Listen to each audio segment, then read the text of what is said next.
నమస్కారం Q6 news కి స్వాగతం. హెడ్లైన్ చూద్దాం.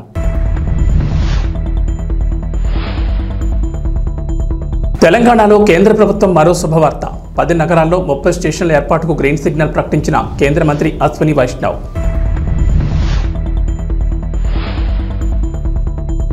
అక్రమ నిర్మాణాలను కూల్చివేస్తోన్న హైడ్రా అధికారులు. మర్రి మారుతి విద్యా సంస్థలకు నోటీసులు జారీ. ఆధారాల ఆధారంగా ముందుకెళ్లాలని హైకోర్టు సూచన.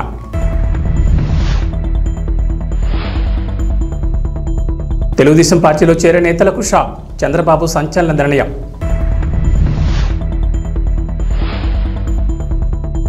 పిఠాపురం మహిళలకు పవన్ కళ్యాణ్ గిఫ్ట్. ఈ నెల 30న 12,000 మందికి చీరల పంపిణీ. సామూహిక వరలక్ష్మి వ్రతాలు నిర్వహణ.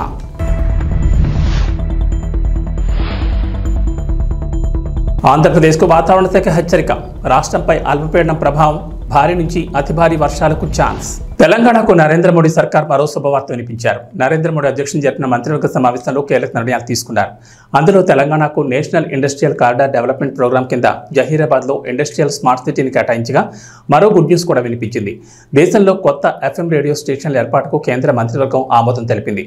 ఈ మేరకు దేశంలోని 234 నగరాల్లో మొత్తంగా 730 ప్రైవేట్ FM స్టేషన్ల ఏర్పాటు కోసం త్వరలోనే ఈ వేలం నిర్వహిస్తామని కేంద్ర సమాచార ప్రసార రైల్వే శాఖ మంత్రి అశ్విని వైష్ణవ్ తెలిపారు.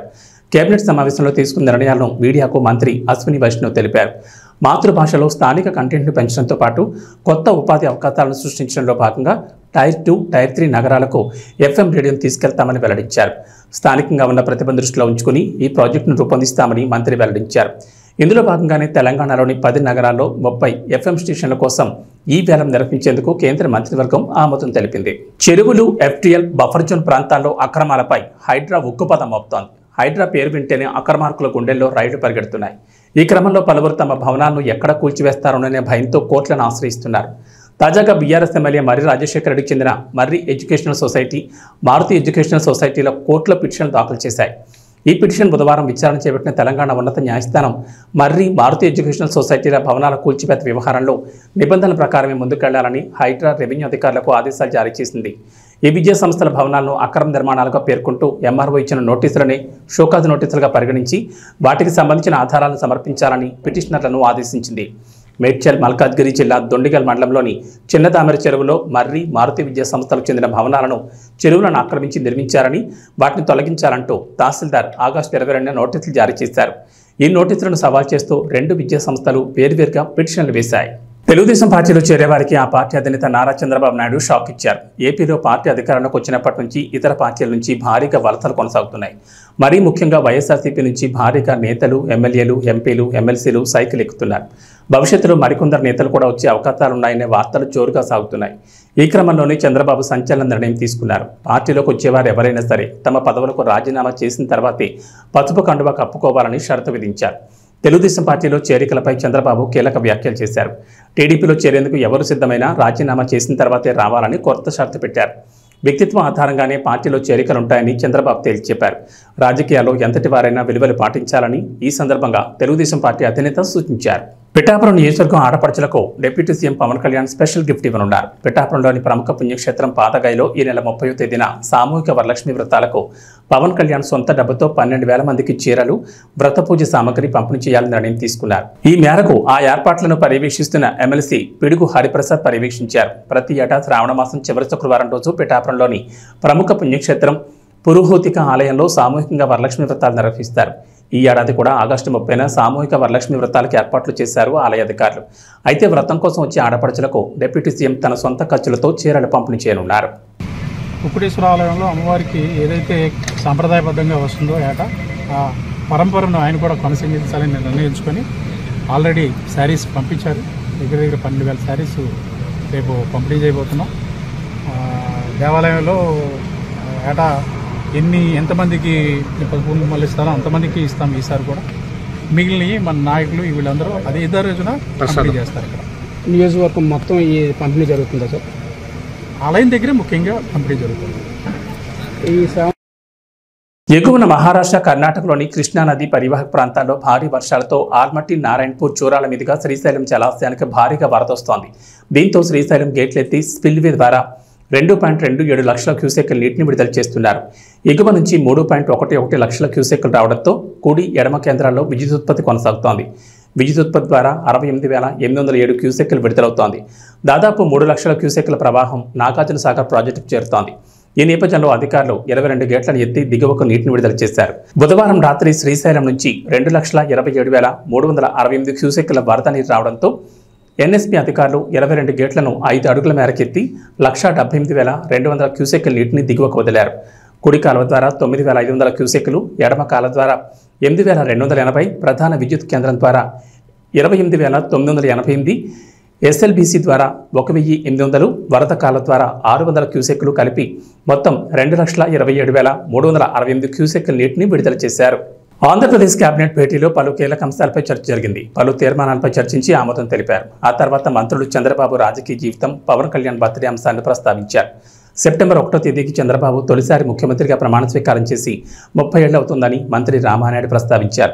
వెంటనే మంత్రులు చంద్రబాబుకు ముందస్తుగా శుభాకాంక్షలు తెలిపారు.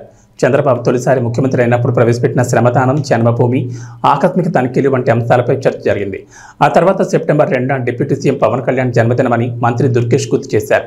పవన్ కు ముందస్తుగా మంత్రివర్గం శుభాకాంక్షలు తెలిపింది. వెంటనే స్పందించిన చంద్రబాబు పవన్ కళ్యాణ్ పుట్టినరోజు వేడుకలకు దూరంగా ఉంటారని, బహుశా ఆ రోజు ఆయన తనకు కూడా అందుబాటులో ఉండరేమోనని సరదాగా వ్యాఖ్యానించారు. అలాగే ఈ నెల 30న జరిగే వనమహోత్సవంలో మంత్రులంతా పాల్గొనాలని ముఖ్యమంత్రి సూచించారు. దుర్గం చెరువు ఎఫ్టీఎల్ పరిధిలోకి వస్తాయని Amar cooperative society, doctors colony, Kavuri హిల్స్లలో నివాసం ఉంటున్న వారికి నోటీసులు జారీ చేసింది హైడ్రా. చెరువుకి చుట్టూ ప్రముఖుల నివాసాలు, ఎఫ్టీఎల్ జోన్లో నిర్మాణాలు ఉన్నట్లు గుర్తించింది.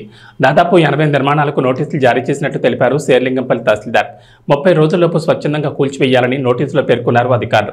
ఎఫ్టీఎల్ జోన్లోని ముఖ్యమంత్రి రేవంత్ రెడ్డి సోదరుడు తిరుపతి రెడ్డి నివాసం, సీఎం సోదరుడు నివాసాన్ని సైతం నోటీసులు జారీ చేశారా లేదా అనే విషయంపై స్పష్టత ఇవ్వలేదు అధికారులు. Sector colony, doctors colony, Amar cooperative society, Kavuri హిల్స్లోని కొన్ని నివాసాలకు నోటీసులు జారీ చేశారు. మాదాపూర్లోని Amar society, Kavuri hills colony వాసులకు హైడ్రా నోటీసులు ఇవ్వడం కాలనీ వాసులు ఆందోళనకు గురవుతున్నారు. అమర్ సొసైటీ కాలనీకి 1995 హుడా లేఅవుట్ అనుమతి ఉందంటున్న కాలనీ వాసులు ప్రతి ఇంటికి పర్మిషన్ తీసుకుని నిర్మాణం చేసినట్టు తెలిపారు. హుడా మున్సిపాలిటీ అనుమతితోనే ఇళ్లు నిర్మించుకున్నామని కాలనీవాసులు అంటున్నారు. ఇప్పుడు సడన్ గా హైడ్రా నోటీసులు జారీ చేయడం పట్ల ఆగ్రహం వ్యక్తం చేశారు. అందరి ఇండ్లకు F1 రాసిన అధికారులు సీఎం రేవంత్ రెడ్డి తమ్ముడు తిరుపతి రెడ్డి ఇంటికి మాత్రం రాయలేదు. నేను అమర్ కోఆపరేటివ్ సొసైటీలో ఉంటున్నాను. మా లేఅవుట్ వచ్చి 1995లో అప్రూవ్డ్ అండి. We took permissions in 1996 and 97 and ఇల్లు కట్టుకున్నాము. అప్పటి నుంచి వీఆర్ పేయింగ్ ట్యాక్సెస్. మా ట్యాక్స్ వచ్చి 2000 నుంచి కడుతున్నాము. We have all the receipt submitted. And మాకు అర్థం కాలేదు 2002లో 2004లో వచ్చిన వర్షాల వల్ల they are saying this is in FTL. ఇది ఎఫ్టీఎల్లో ఉందని చెప్తున్నారు, కానీ ఇది ఎఫ్టీఎల్లో లేదండి. మేము కట్టుకున్నప్పుడు ఎవ్రీథింగ్ అన్ని పర్మిషన్స్ ప్రాపర్గా తీసుకొని లేఅవుట్ అన్ని చెక్ చేసుకొని కట్టుకున్న బిల్డింగ్ అండి ఇది. There are so many loans కూడా తీసుకున్నాము. లోన్స్ కూడా అవైలబుల్ ఉన్నాయి. ఇన్ని రోజుల నుంచి ట్యాక్సెస్ కడుతున్నాము, ఇన్ని రోజుల నుంచి వాటర్ బిల్ కడుతున్నాము. రోడ్స్ అన్నీ ఉన్నాయి. ఎక్కడ కూడా వాటర్ ఆగకుండా పైప్ లైన్ సిస్టమ్ ఉంది. ఇప్పుడు గవర్నమెంట్కి నేను ఒకటే రిక్వెస్ట్ చేసేది ఏంటంటే, మీరు మళ్ళీ ఆలోచించండి. మాకు వచ్చిన నోటీస్ మీరు ఒకసారి మళ్ళీ ఆలోచించి, వాల్టా చట్టం కూడా ఎప్పుడంటే 2002లో వచ్చింది. మా బిల్డింగ్ 2000 సంవత్సరం నుంచి ఉంది. 1995 పర్మిషన్ మాది. ఉన్నటువంటి మాదాపూర్ రాయదుర్గం చెరువు యొక్క డాక్టర్స్ కాలనీ కానీ మరియు అమర్ కోఆపరేటివ్ సొసైటీలో ఇచ్చినటువంటి కావేరీ హిల్స్ ఇలా అన్ని ప్రాంతాల్లో ఇచ్చినటువంటి ఈ నోటీసులకు వ్యతిరేకంగా మేము సిపిఎం పార్టీగా డిమాండ్ చేస్తూ ఉన్నాం.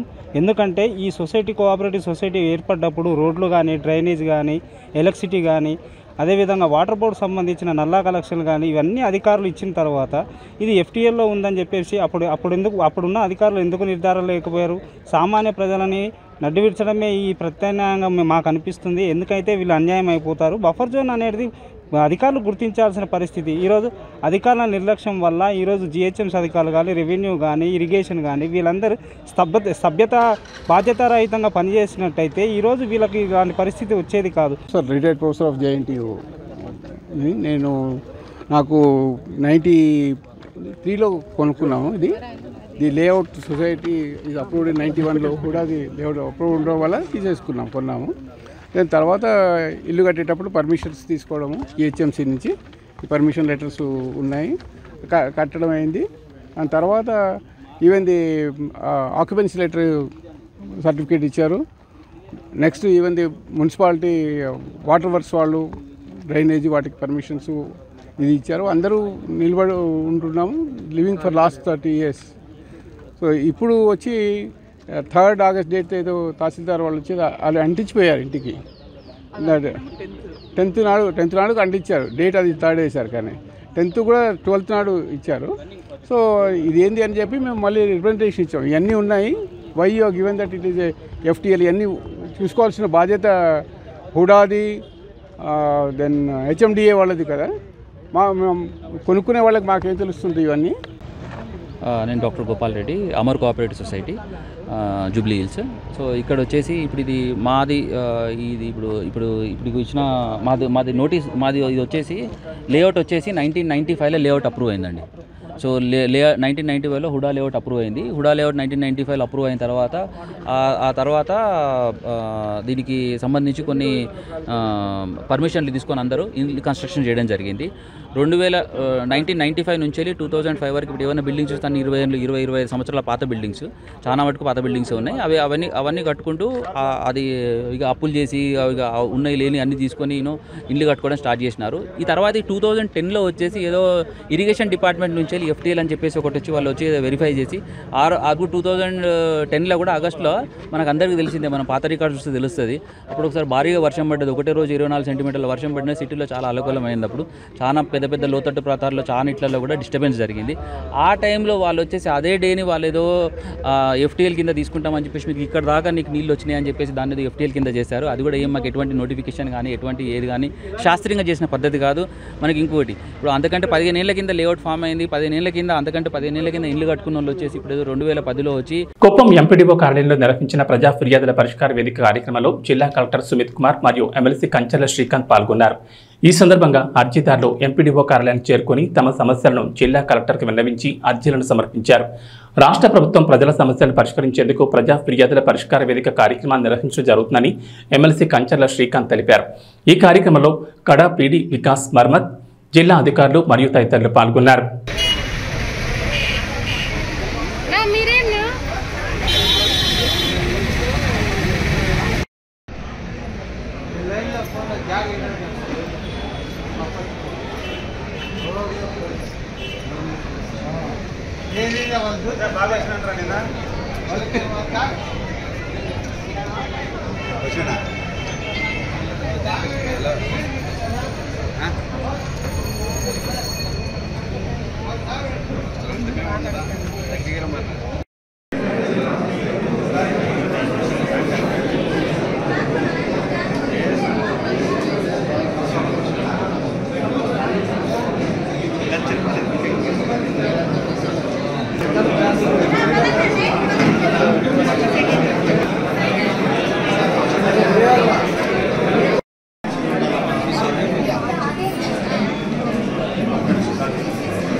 మాట్లాడండి లైన్లో వచ్చేసి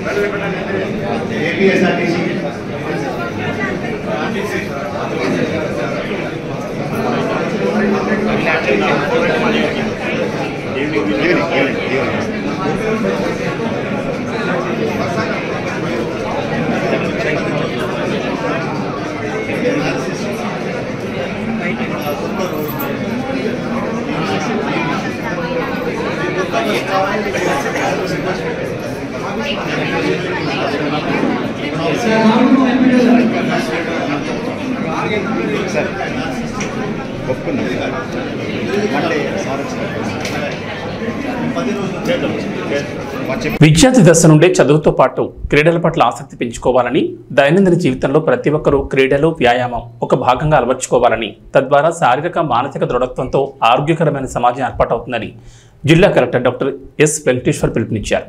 గురువారం hockey legend major Dhyan Chand జయంతి పురస్కరించుకుని దేశవ్యాప్తంగా జాతీయ క్రీడల దినోత్సవం 2024 నిర్వహణ నేపథ్యంలో స్థానిక Srinivasa sports complex Balaji colony నుంచి మహతి ఆడిటోరియం వరకు నిర్వహించిన ర్యాలీలో పాల్గొని జెండా ఊపి జిల్లా కలెక్టర్ ప్రారంభించారు. ఈ సందర్భంగా కలెక్టర్ మాట్లాడుతూ hockey legend major Dhyan Chand జయంతిని పురస్కరించుకుని దేశవ్యాప్తంగా జాతీయ క్రీడల దినోత్సవం 2024 నిర్వహించుకోవడం జరుగుతుందని, భారత హాకీ లెజెండ్ ధ్యాన్ చంద్ గొప్ప హాకీ ప్లేయర్ అని, మన దేశానికి స్వాతంత్రం వచ్చినప్పటి నుంచి జరిగిన ఒలింపిక్స్ క్రీడల్లో వారి స్ఫూర్తితో 8 గోల్డ్ మెడల్ సాధించడం ఒక ఎనలేని ఘనతని తెలిపారు. ఈ నెల 26 నుంచి పలు క్రీడల పోటీలు, ఇతర పోటీలు కళాశాలల్లో, పాఠశాలలో నిర్వహించి క్రీడలను ప్రోత్సహించే దిశగా చర్యలు తీసుకోవడం జరిగిందని తెలిపారు. ఈ మధ్యకాలంలో ప్రజలు, యువత వారి దైనందిన జీవితంలో ఉంటున్న వర్క్ స్ట్రెస్ వలన, మానసిక ఒత్తిడి వలన, సెల్ ఫోన్, సోషల్ మీడియా వంటి వాటి మితిమీరి వాడకం తదితరాల వలన క్రీడల పట్ల ఆసక్తి, సమయం కేటాయించడం, శారీరక వ్యాయామం తగ్గిందని, తద్వారా చిన్న వయసు నుంచే బీపీలు, డయాబెటీస్ వంటి పలు వ్యాధుల బారిన పడుతున్నారని తెలిపారు. వీటి నుంచి బయటపడాలంటే ప్రతి ఒక్కరూ తమ దైనందిన జీవితంలో క్రీడలు, వ్యాయామానికి కనీసం 30 నిమిషాలు కేటాయించాలని, తద్వారా ఆరోగ్యకరమైన మంచి సమాజం ఏర్పాటవుతుందని అన్నారు. చదువుతో పాటు క్రీడలు, వ్యాయామం దైనందిన జీవితంలో విద్యార్థి దశ నుంచి అలవర్చుకోవాలని సూచిస్తూ, తద్వారా శారీరక, మానసిక దృఢత్వమే కాకుండా టీమ్ స్పిరిట్, కాన్ఫిడెన్స్ స్థాయిలు పెరుగుతాయని తెలిపారు. జిల్లాలోని టీచర్లు, పీఈటీలు క్రీడా మైదానాలు ఉన్నా లేకున్నా క్రమం తప్పకుండా విద్యార్థులకు క్రీడలు నిర్వహించాలని కోరారు. ఈ కార్యక్రమంలో జిల్లాలోని ప్రజలందరూ పాల్గొనాలని కోరారు. ఈ కార్యక్రమంలో జిల్లా క్రీడల అభివృద్ధి అధికారి సయ్యద్ సాహెబ్, జిల్లా విద్యాశాఖ అధికారి శేఖర్, జిల్లా ఒలింపిక్స్ అసోసియేషన్ అధ్యక్షులు Praveen, professor Shivashankar Reddy, director SVU Jayachandra, director SV veterinary university, జిల్లా మాస్టర్ అసోసియేషన్ ప్రెసిడెంట్ మరియు సెక్రటరీ, ఎన్సీసీ అధికారులు, వివిధ పాఠశాలల, కళాశాలల విద్యార్థులు, ఎన్సీసీ సీనియర్ సిటిజన్లు, పలువురు క్రీడాకారులు పాల్గొన్నారు. ఈరోజు మనకి నేషనల్ స్పోర్ట్స్ డే మనము జరుపుకుంటున్నాము. నేషనల్ స్పోర్ట్స్ డే మనకి గవర్నమెంట్ ఆఫ్ ఇండియా నుంచి, అదేవిధంగా మన రాష్ట్ర ప్రభుత్వం నుంచి ఇన్స్ట్రక్షన్స్ ఏమంటే, ఈ 3 రోజులు స్టార్టింగ్ ఫ్రమ్ టుడే అన్ని స్కూల్స్లో, అన్ని డిస్ట్రిక్ట్ స్పోర్ట్స్ అథారిటీ ఆధ్వర్యంలో మొత్తం డిస్ట్రిక్ట్ అంతా కూడా all sports activities, all physical fitness activities and also ఎంటర్టైన్మెంట్కి సంబంధించి అన్ని యాక్టివిటీస్ కూడా మనం జిల్లా వ్యాప్తంగా చేసుకుంటూ అందరి పిల్లల దగ్గర నుంచి పెద్దవాళ్ళ వరకు అందరినీ, ఆల్ ఏజ్ గ్రూప్స్ వాళ్ళని మనము యాక్టివేట్ చేసి ఈ క్రీడల యొక్క విశిష్టతను ఎక్కువ మనము ప్రజల్లో అందరికి కూడా తీసుకెళ్ళాలి. మనకి కాలక్రమేణా మారుతున్న పరిస్థితులు బట్టి జనాల్లో స్ట్రెస్ గురి ఎక్కువ అవుతున్నారు. అంటే సోషల్ మీడియా ప్రభావం వల్ల కానీ, లేదంటే సాలిటరీ లైఫ్ వల్ల కానీ, వీటన్నిటి వల్ల క్రీడల నుంచి దూరం అయ్యి జనాలు స్ట్రెస్కి గురయ్యి వేరియస్ మనకి ఏదైతే బీపీ, లేదంటే డయాబెటీస్, మిగతా అనేక రకమైనటువంటి డిప్రెషన్, ఇలాంటి వ్యాధులకు గురవుతున్నారు. వీటన్నిటికీ ఒకటే విరుగుడు ఏంటంటే, మనము ఫిట్గా ఉండి రకరకాల స్పోర్ట్స్ ఆడుకుంటూ, అదేవిధంగా పిల్లల్లో sports not only for their physical fitness ఒకటే కాకుండా ఒక టీమ్ స్పిరిట్ అనేది ఉంటుంది. ఒకటి వాళ్ళ కాన్ఫిడెన్స్ వాళ్ళకి బిల్డప్ చేస్తుంది.